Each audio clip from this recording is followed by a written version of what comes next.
Bene garumara bana alaba oromo isilukana ya bene garumara bana kummedu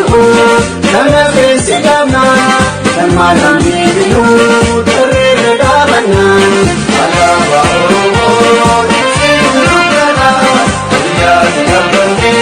garumara bana yansi pachasa Fabesa, Oromia Beki, Cadensi Lapsisa, Alaba Oromo, Isilukana, Yadabane, Garumanabana, Nakana Kenya, Bakuma Jirani, Nasila Mujicha, Palmara Dubani, Alaba Oromo, Isilukana, Yadabane, Garumanabana, Nibula, we are to Kotile,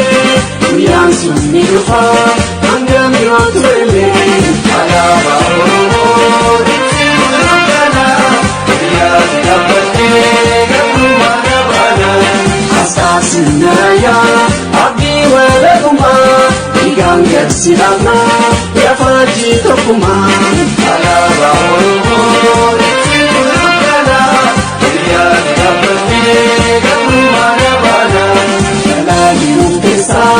Atis elegante, malato moduma, Oromia kati, alaba oromo, isilukana, yadabane, garumanabana, Ndiho sikasa, ite kumulata, alaba nukati.